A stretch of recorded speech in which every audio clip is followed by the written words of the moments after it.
Climate Inequality Charlotte is a public memory and storytelling project that explores histories of environmental justice in Charlotte. It was inspired by our collaboration with the Humanities Action Lab and our curation with the public history program at UNC Charlotte and community partners of a Climates of Inequality Charlotte exhibit at the Levine Museum this past summer.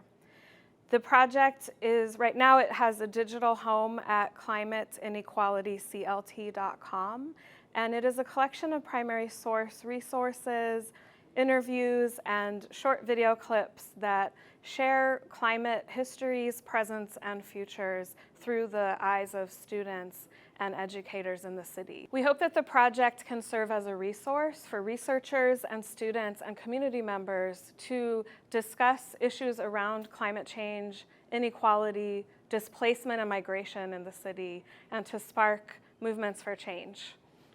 Hello, my name is Dr. Angela Walker, and I am a teacher at West Charlotte High School. The curriculum unit that I created was called Africana Futurist Stories and the Hope for a Brave New World. So we were able to explore what it means to be a climate refugee, and not just to think of that in terms of what's happening around the world with climate change and how communities are devastated, but also to think about what that means here in Charlotte, and particularly being a teacher on the west end of Charlotte, how urban renewal and how gentrification and other factors have caused displacement and continue to cause displacement. That was a subject that was very real and relevant to my students, and we looked at it in the context of Octavia Butler's Parable of the Sower, looking at a fictional character who is displaced at a time of chaos. Climate change has decimated their community. And so it became a space for students really to consider, if we continue on the current pathway, what would our future look like, and how can we maintain hope even against what seems to be situations that are not changing. It was an interesting journey in that not all of the ideas and the sentiments that were expressed were positive.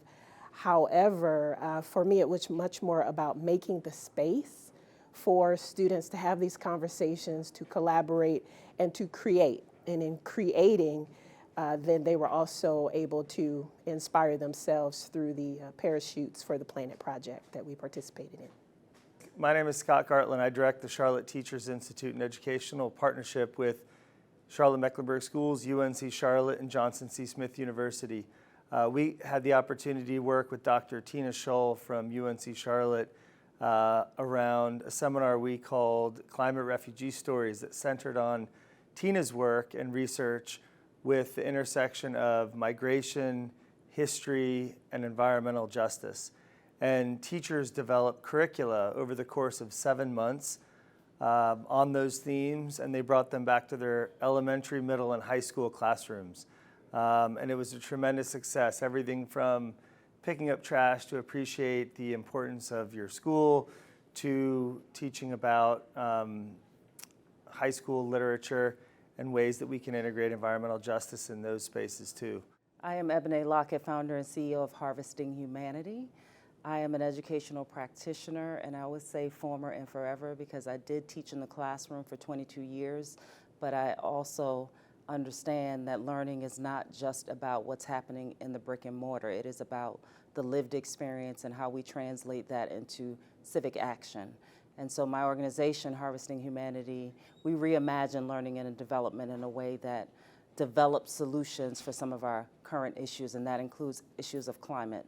One of the experiences that we most recently led that connected to the Climates of Inequality exhibit was we intentionally collaborated with UNCC Charlotte and Dr. Olya Keene from the Environmental Engineering Department. We took 5 scholars from Title I schools throughout CMS. 2 of them included students that were then reconnected through the exhibit through other classroom experiences with other educators like Dr. Angela Walker. That experience, which was called Leap Forward, allow the young people to learn, to earn, and to put into practice some of the solutions that we're going to be able to solve some of these issues that we discovered.